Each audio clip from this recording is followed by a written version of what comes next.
വിലക്കപ്പെട്ട പ്രണയം ഭാഗം 65. അതുകൊണ്ട് തന്നെ ഈ അപ്പാർട്ട്മെൻറ്റ് തനിക്ക് ഒരുപാട് സ്പെഷ്യൽ തന്നെയാണ്. ഇപ്പോൾ എബി ഇങ്ങനെയൊക്കെ പറഞ്ഞത് കേട്ടപ്പോൾ അവൾക്ക് അതൊരു കൗതുകം തന്നെയായിരുന്നു. തൻ്റെ ഉള്ളിലുള്ള ചെറിയ കാര്യങ്ങൾ പോലും അവൻ എത്ര വേഗത്തിൽ കൃത്യമായിട്ടാണ് മനസ്സിലാക്കുന്നതെന്ന് ആമി ഒരു നിമിഷം ചിന്തിച്ചു പോയി. വന്നിട്ട് ഒരുപാട് നേരമായില്ലേ?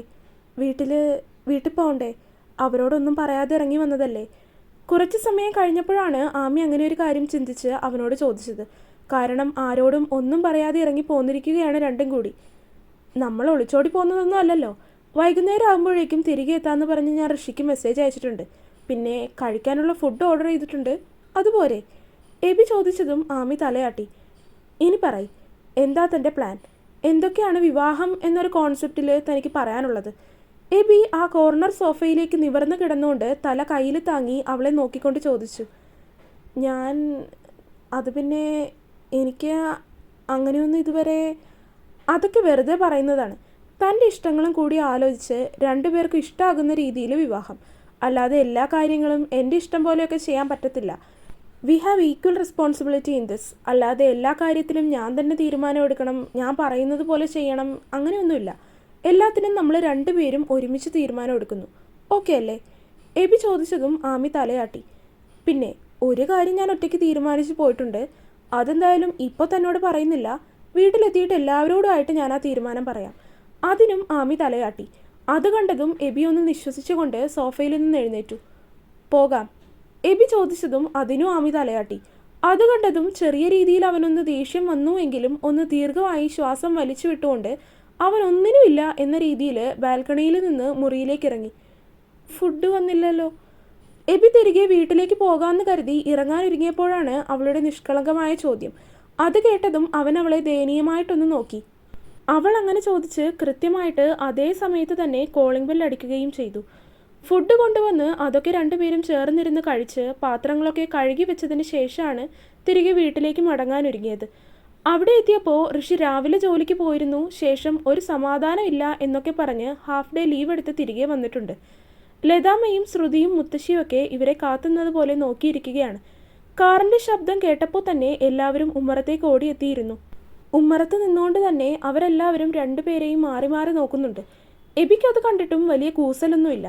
പക്ഷേ ആമിക്കാകെ വല്ലാതെ തോന്നുന്നുണ്ടായിരുന്നു. അവൾ എല്ലാവരെയും നോക്കി നേർത്തൊരു പുഞ്ചിരി കൊടുത്തുകൊണ്ട് അകത്തേക്ക് കയറി പോകാൻ ഒരുങ്ങി. അതെന്ത് പോക്കാണ്? ഒരുമിച്ച് പോകാം, അതല്ലേ അതിൻ്റെ ഒരു മര്യാദ. അവൾ മുന്നിലേക്ക് നടക്കാൻ ഒരുങ്ങിയതും പെട്ടെന്ന് എബി അവളുടെ കയ്യിൽ പിടിച്ചു നിർത്തി അവൻ്റെ അരികിലേക്ക് ചേർത്ത് നിർത്തി. പെട്ടെന്ന് അങ്ങനെ ചെയ്തപ്പോൾ ആമിയുടെ കണ്ണ് മിഴിഞ്ഞു പോയിരുന്നു. അവൾ വരുത്തി തീർത്ത പുഞ്ചിരിയോടെ എല്ലാവരുടെയും മുഖത്തേക്ക് നോക്കി ചിരിച്ചു കൊടുത്തു. അവളുടെ ആ ചിരി കണ്ടപ്പോൾ തന്നെ എല്ലാവരുടെയും മുഖത്ത് ഒരു പുഞ്ചിരി മിഞ്ഞു മാഞ്ഞു. അവിടെ തന്നെ നിൽക്കാതെ രണ്ടുപേരും അകത്തേക്ക് കയറാൻ നോക്കുന്നേ. ലതാമ്മ വിളിച്ചതും രണ്ടുപേരും ഒരുമിച്ച് അകത്തേക്ക് കയറി. അപ്പോഴും ആമിയുടെ കയ്യിലുള്ള പിടി എബി വിട്ടിട്ടുണ്ടായിരുന്നില്ല. എല്ലാവരും രണ്ടുപേരുടെയും കാര്യങ്ങൾ അറിയാൻ വേണ്ടി സോഫയിൽ അവരെ തന്നെ നോക്കിയിരിക്കുവാണ്. അങ്ങനെ എല്ലാവരും കാത്തിരുന്നത് പോലെ ശിവാമി സജീവന് എബിൻ എബ്രഹാമിനെ വിവാഹം ചെയ്യാൻ കുഴപ്പമൊന്നുമില്ല എന്നാണ് ഇപ്പോൾ അറിയിച്ചിരിക്കുന്നത്.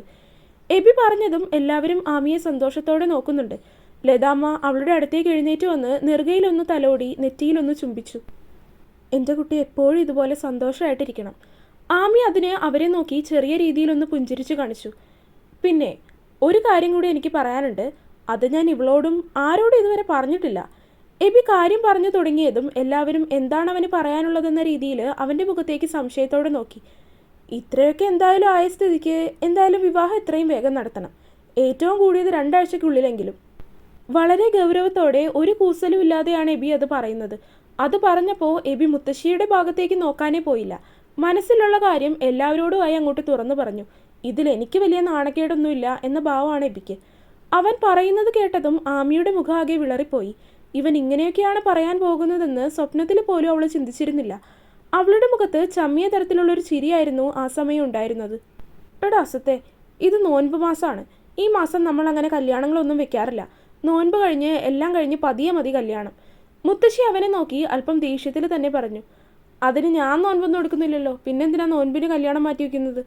വലിയ കാര്യം പോലെ എബി പറയുന്നത് കേട്ടതും മുത്തശ്ശി അവനെ ഒന്ന് കനപ്പിച്ച് നോക്കി. എബി അപ്പോഴും അതൊന്നും മൈൻഡ് ചെയ്യാതിരിക്കുകയാണ്. എങ്കിൽ അതവിടെ നിൽക്കട്ടെ, എനിക്ക് വേറൊരു കാര്യം പറയാനുണ്ട്. എബി വീണ്ടും പറഞ്ഞതും ഇനിയും എന്താണ് പറയാനുള്ളത് എന്ന രീതിയിൽ എല്ലാവരും അവനെ നോക്കുന്നുണ്ട്. മുത്തശ്ശിയാണെങ്കിൽ ഇനി അടുത്തത് എന്താണ് ഇവൻ പറയാൻ പോകുന്നത് എന്ന രീതിയിലാണ് നോക്കുന്നത്. കല്യാണം രണ്ട് രീതിയിലും നടത്തണം. ഞാൻ ക്രിസ്ത്യനാണ്, അതുകൊണ്ട് ക്രിസ്ത്യൻ രീതിയിലും ശിവ ഹിന്ദു ആയതുകൊണ്ട് ഹിന്ദുക്കളുടെ രീതിയിലും കല്യാണം നടത്തണം. അത് കേട്ടതും ആമി അവനെ അത്ഭുതത്തോടെ നോക്കി. ആ സമയം അവളുടെ ചുണ്ടുകളിൽ നിറഞ്ഞ പുഞ്ചിരിയായിരുന്നു വിരിഞ്ഞത്. അങ്ങനെയാണെങ്കിൽ ഒരു കാര്യം ചെയ്യാം. മീനമാസത്തിൽ ഞങ്ങളുടെ ആചാരപ്രകാരം നല്ലൊരു മുഹൂർത്തം നോക്കി താലികെട്ട്. അതിനുശേഷം നിങ്ങളുടെ നോൻപുകാലമൊക്കെ കഴിഞ്ഞ് നിങ്ങളുടെ രീതിയിൽ വിവാഹം. ഋഷിയാണ് അങ്ങനെ ഒരു ആശയം മുന്നോട്ട് വെച്ചത്. ആർക്കും അതിനെതിരഭിപ്രായം ഒന്നും ഇല്ലാത്തത് കൊണ്ട് തന്നെ അത് സമ്മതിക്കുകയും ചെയ്തു. അങ്ങനെ വിവാഹത്തിൻ്റെതായ കാര്യങ്ങളൊക്കെ തീരുമാനിച്ചുറപ്പിച്ചതിന് ശേഷം എബിയും മുത്തശ്ശിയും തിരികെ പോകാനായി ഇറങ്ങി. അപ്പോൾ എങ്ങനെയാ, ഞാൻ പോട്ടെ മിസ് ശിവാമി? എബി ചോദിച്ചതും ആമി അവനെ കണ്ണുകൂർപ്പിച്ചൊന്ന് നോക്കി. എല്ലാവരും അവിടെ വിവാഹത്തിൻ്റെതായ എന്തോ കാര്യങ്ങളൊക്കെ സംസാരിക്കുവാണ്. അതിനിടയിൽ എല്ലാവരുടെയും കണ്ണ് വെട്ടിച്ചാണ് എബി അവളുടെ അടുത്തേക്ക് വന്നിരിക്കുന്നത്. ഇപ്പോഴേ ഇങ്ങനെ വിളിക്കാൻ പറ്റുള്ളൂ, കുറച്ചുനാൾ കഴിഞ്ഞാൽ നീ മിസ്സിസ് ശിവാമി ആകില്ലേ? എബി അവളെ കീരി പിടിപ്പിക്കാൻ എന്നോണം അവളുടെ കവിളിലൊന്ന് തോണ്ടിക്കൊണ്ട് പറഞ്ഞു. ഞാൻ മുത്തശ്ശിയെ വിളിക്കണോ? ആമി അവനെ നോക്കി പുരികം വളച്ചുകൊണ്ട് ചോദിച്ചു. അത് കേട്ടതും ചുമല് കൂച്ചി കാണിച്ചുകൊണ്ട് അവൻ വേണ്ടെന്ന് കാണിച്ച് മുറ്റത്തേക്കിറങ്ങി. പിന്നാലെ മുത്തശ്ശിയും ആമിയോട് യാത്ര പറഞ്ഞിറങ്ങി. ഇടയിൽ പോകുന്നതിന് മുൻപ് ആമിയോട് ഫോൺ വിളിക്കാം എന്നൊക്കെ ആംഗ്യം കാണിച്ചിട്ടാണ് എബി യാത്ര തിരിച്ചത്. ഇവിടെ നിന്ന് നേരെ കീരിപ്പാറയിലേക്കാണ് പോകുന്നതെന്നും പറഞ്ഞിട്ടുണ്ട്. ഇനി ഫ്ലാറ്റിലേക്ക് കയറുന്നില്ല എന്നും. അപ്പോൾ ഇനി എന്തായാലും 2-3 മണിക്കൂർ കഴിഞ്ഞതിന് ശേഷം അവൻ വിളിക്കുള്ളൂ എന്ന് ആമി കരുതി. അവരെ യാത്രയാക്കിയൊക്കെ കഴിഞ്ഞ് അകത്തേക്ക് കയറിയപ്പോൾ തന്നെ ലതാമ്മ അവളെ വന്ന് ചേർത്ത് പിടിച്ചു. എൻ്റെ മോള് ഇഷ്ടത്തോടെ തന്നെ എടുത്ത തീരുമാനമല്ലേ ഇത്? ലതാമ്മ ചോദിച്ചതും ആമി അതേ എന്ന രീതിയിൽ നിറഞ്ഞ പുഞ്ചിരിയോടെ തന്നെ തലയാട്ടി. എല്ലാവരും അവളോട് വന്ന് എടുത്ത തീരുമാനം നല്ലത് തന്നെയാണെന്ന് പറഞ്ഞു കൊടുത്തു. വൈകുന്നേരം ആയപ്പോൾ ആമിയോട് എന്തൊക്കെയോ സംസാരിക്കാനുണ്ടെന്ന് പറഞ്ഞ് ഋഷി അവളെ പുറത്തേക്ക് വിളിച്ചുകൊണ്ട് പോയിരിക്കുകയാണ്. പുറത്തു മുറ്റത്ത് കൂടി രണ്ടുപേരും അങ്ങോട്ടും ഇങ്ങോട്ടും ഒരുമിച്ച് നടക്കുന്നുണ്ട്. ഈ ഒരു തീരുമാനം ഒരുപാട് ആലോചിച്ചെടുത്തത് തന്നെയല്ലേ നീ? ഋഷി സംശയത്തോടെ ചോദിച്ചതും ആമിയും തിരികെ അവനെ സംശയത്തോടെ നോക്കി. എബിൻ നല്ലവനാണ്. ഒരുപക്ഷെ എന്നേക്കാൾ കൂടുതൽ നിനക്ക് അവനെ അറിയാനാകും. പാവാണ്. ഞാനോ അമ്മയോ നിന്റെ മുത്തശ്ശിയോ ഒക്കെ പറയുന്നത് കേട്ട് ഒരെടുത്തു ചാടുന്ന തീരുമാനം അല്ലല്ലോ ഇത് എന്നാണ് ഞാൻ ചോദിക്കുന്നത്. അല്ല ഋഷിയേട്ടാ, ഇത് ഞാനായിട്ട് തന്നെ എടുത്ത തീരുമാനമാണ്. ആളെ എനിക്കിഷ്ടമായിരുന്നിട്ടും എനിക്കതിനുള്ള യോഗ്യതയില്ല എന്ന് പറഞ്ഞ് ഞാൻ ഒഴിവാക്കാൻ ശ്രമിച്ചതാണ്. പക്ഷേ വിധിയുടെ തീരുമാനം എന്നതുപോലെ വീണ്ടും എന്നിലേക്ക് എത്തിച്ചേർന്നതാണ്. എന്നിൽ നിന്ന് കൈവിട്ട് പോകും എന്ന് കരുതിയിടത്ത് നിന്ന് തിരിച്ചു കിട്ടിയത്. എനിക്കായിട്ടുള്ളതാണെന്ന് മനസ്സിലിരുന്ന് ആരോ പറയുന്നത് പോലെ. അതുകൊണ്ട് ഒരുപാട് ആലോചിച്ചതിന് ശേഷം തന്നെയാണ് ഞാൻ ഇങ്ങനെ ഒരു തീരുമാനം ഇപ്പോൾ എടുത്തിരിക്കുന്നത്.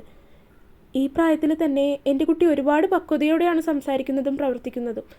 അവളുടെ സംസാരം കേട്ടതും തലയിലൊന്ന് തലോടിക്കൊണ്ട് ഋഷി പറഞ്ഞു. അതിന് ആമി അവനെ നോക്കിയൊന്ന് പുഞ്ചിരിച്ചു. ശരിയാണ്, ഇങ്ങനെയൊക്കെ ആയിത്തീരാൻ ജീവിതം തന്നെ എന്നെ പഠിപ്പിച്ചതാണ്. ചെറുപ്രായത്തിൽ തന്നെ ആവശ്യമില്ലാത്തൊരു തീരുമാനം എടുത്ത് അത് ജീവിതം തന്നെ മാറ്റിമറിച്ചു. ഈ പ്രായത്തിൽ തന്നെ അനുഭവിക്കാനുള്ളതെല്ലാം ഞാൻ അനുഭവിച്ചു തീർന്നു. അങ്ങനെയുള്ളപ്പോൾ ജീവിതത്തിൽ പക്വതയാർന്ന തീരുമാനങ്ങൾ എടുക്കാൻ ഞാനിപ്പോൾ തന്നെ പഠിച്ചു കഴിഞ്ഞിരിക്കുന്നു ഏട്ടാ. ഋഷി അവളെ നോക്കി ഒന്ന് പുഞ്ചിരിച്ചു. ഇനിയും കഴിഞ്ഞു പോയ കാര്യങ്ങളൊന്നും ആലോചിച്ച് വിഷമിക്കരുത്. മനസ്സിലിത് 2ാമത്തെ വിവാഹമാണ് എന്നുള്ള ചിന്തയും വരുത്. ഒക്കെ ഒരു കെട്ടുകഥ പോലെ മറന്നു കളഞ്ഞേക്കണം. ഇനിയുള്ള ജീവിതത്തിൽ പഴയ ജീവിതം ഒരു തടസ്സമായി വരരുത്. ഇതൊക്കെ പറഞ്ഞു തരാൻ നിനക്ക് ഞാൻ മാത്രമല്ലേ ഉള്ളൂ. എനിക്കറിയാം ഋഷിയേട്ടാ, എനിക്ക് വേണ്ടി ഒരുപാട് കാര്യങ്ങൾ ചെയ്തു തന്നതാണ് ആ മനുഷ്യൻ. ആളെ വേദനിപ്പിക്കാതിരിക്കാൻ എന്ത് വേണേലും ഞാൻ ചെയ്യും. പിന്നെ മറ്റൊരു കാര്യം പറയാനാണ് ഞാനിപ്പോൾ മെയിനായിട്ട് സംസാരിക്കണമെന്ന് പറഞ്ഞ് നിന്നെ ഇങ്ങോട്ട് വിളിച്ചത്. ഋഷി പറഞ്ഞതും ആമി വീണ്ടും സംശയത്തോടെ അവൻ്റെ മുഖത്തേക്ക് നോക്കി. വിവാഹം ഈ വീട്ടിൽ വെച്ച് വേണ്ട. പിന്നെ വിവാഹം കുന്നുംപുറത്ത് വെച്ച് തന്നെ മതി. അവിടെ 2 വീടുകളും ഇപ്പോൾ വെറുതെ കിടക്കുവാണ്. വിവാഹം അവിടെ വെച്ച് നടത്തിയാൽ മതി. ഋഷിയേട്ടാ? അവളുടെ ശബ്ദം പതറിപ്പോയി. ഒരുപാട് നാളുകളായിരിക്കുന്നു സ്വന്തം വീടൊന്ന് കണ്ടിട്ട്. പേടിയായിരുന്നു. എല്ലാവരുടെയും മുന്നിൽ പോയി നിൽക്കാനുള്ള ധൈര്യം ഉണ്ടായിരുന്നില്ല. അതുകൊണ്ടാണ് അവിടെ നിന്ന് ഇറങ്ങിപ്പോകുന്നതിൽ പിന്നെ അങ്ങോട്ട് പോകാതിരുന്നത്. ആഗ്രഹം ഉണ്ടായിരുന്നു, പക്ഷേ ധൈര്യക്കുറവുള്ളത് കൊണ്ട് മാത്രമാണ് അങ്ങോട്ട് പോകാതെ ആ ആഗ്രഹം ഉള്ളിലൊതുക്കിയത്. എന്താ, അതിലെന്തെങ്കിലും എതിരഭിപ്രായം ഉണ്ടോ നിനക്ക്? ആമി ഒന്നും മിണ്ടാതെ നിൽക്കുന്നത് കണ്ടതും ഋഷി വീണ്ടും ചോദിച്ചു. സന്തോഷമേ ഉള്ളൂ എനിക്ക്. നിങ്ങളെ വേദനിപ്പിച്ച് അവിടെ നിന്ന് ഇറങ്ങിപ്പോകുന്നതിൽ പിന്നെ സന്തോഷം എന്താണെന്ന് ഞാൻ അറിഞ്ഞിട്ടില്ല. നിങ്ങളുടെയൊക്കെ മുന്നിൽ വന്ന് നിൽക്കാനും ആ വീട്ടിൽ തിരിച്ചു കയറാനുള്ള ധൈര്യം എനിക്കുണ്ടായിരുന്നില്ല. അതുകൊണ്ടാണ്. ആമി പൊട്ടിക്കരഞ്ഞു പോയി. ഋഷി അവളെ ചേർത്ത് നിർത്തി. അയ്യയ്യേ, 1 മാസം കഴിഞ്ഞ് കല്യാണം കഴിഞ്ഞ് വേറെ വീട്ടിലേക്ക് പോകാനുള്ള കുട്ടിയാണ്.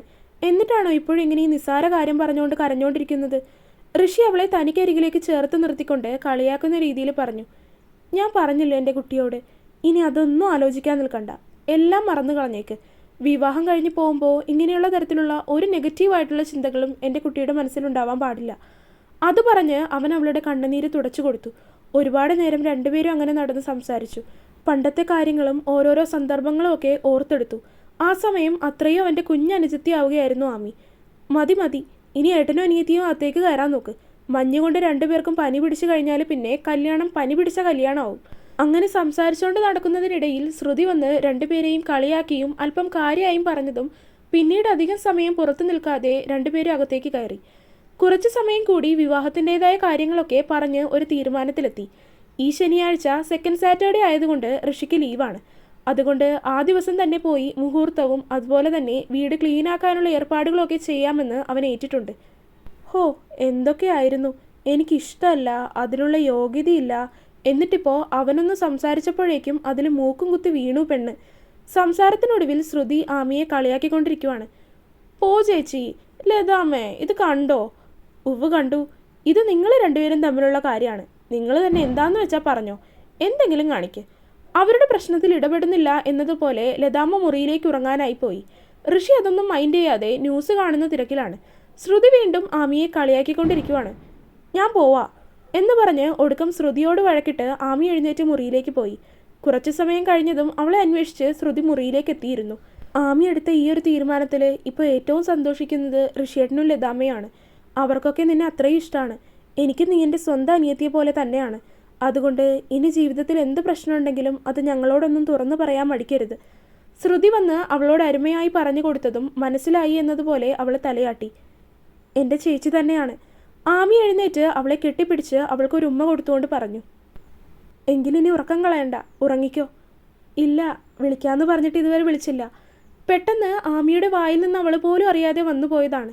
അത് കേട്ടതും ശ്രുതി ഉറക്കി ചിരിച്ചു പോയി. ആമി ചമ്മിയ മുഖത്തോടെ അവളെ നോക്കി ഒന്ന് കളിയാക്കി ചിരിച്ചുകൊണ്ട് ശ്രുതി മുറിക്ക് പുറത്തേക്കിറങ്ങി. എന്തുകൊണ്ടോ ആ നിമിഷം ആമിയുടെ മുഖം ചുവന്നു കയറി. നാണത്തോടെ അവൾ വാതിലടച്ച് അതിലേക്ക് ചാരി നിന്നു. ആ സമയം അവളുടെ ചുണ്ടുകളിൽ നാണത്തോടെയുള്ളൊരു പുഞ്ചിരി വിരിഞ്ഞിരുന്നു. അങ്ങനെ തന്നെ അവൾ നേരെ കണ്ണാടിയിലേക്കൊന്ന് നോക്കി. എന്തോ തന്നെ കാണാൻ ഒരു പ്രത്യേക ഭംഗി പോലെ, ഇതുവരെ കണ്ടിട്ടില്ലാത്ത രീതിയിലുള്ളൊരു ഭംഗി. കുറച്ചു സമയം കണ്ണാടിയിലേക്ക് നോക്കി മുഖം അങ്ങോട്ടും ഇങ്ങോട്ടുമൊക്കെ തിരിച്ചും മറിച്ചുമൊക്കെ നോക്കി. ഇതുവരെ ഇത്രയും സമയം കണ്ണാടിയിലൊക്കെ ഇങ്ങനെ നോക്കി നിന്നിട്ടില്ല. എന്തോ ഈ നിമിഷം അത്രമാത്രം സൗന്ദര്യം തോന്നിപ്പോകുന്നു. മുഖം ആകെ ചുവന്നിരിക്കുവാണ്. കവിളുകളിൽ ആ ചുവപ്പ് ഇരട്ടിയായിട്ടുണ്ട്. ആദ്യമായിട്ടാണ് ഇങ്ങനെയുള്ള അനുഭവങ്ങളൊക്കെ. നാണം, അതെ, ഇന്ന് വരെ ഇല്ലാത്തൊരു നാണം തന്നെ പിടികൂടുന്നു. ആമി മുഖം കുനിച്ചു കളഞ്ഞു. ചുണ്ടിൽ ഒളിപ്പിച്ച പുഞ്ചിരിയോടെ തന്നെ അവൾ നേരെ വന്ന് കട്ടിലിലേക്ക് നിവർന്നങ്ങനെ കിടന്നു. തുടരും. അപ്പോൾ വീഡിയോ കണ്ടവരെല്ലാവരും വീഡിയോ ലൈക്ക് ചെയ്യുക. നിങ്ങളുടെ അഭിപ്രായങ്ങൾ എന്തായാലും അത് കമൻറ്റായിട്ട് അറിയിക്കുക. ചാനൽ സബ്സ്ക്രൈബ് ചെയ്യാത്തവരുണ്ടെങ്കിൽ സബ്സ്ക്രൈബ് ചെയ്യുക. അടുത്ത പാർട്ടായിട്ട് നാളെ വരാട്ടോ. ബൈ.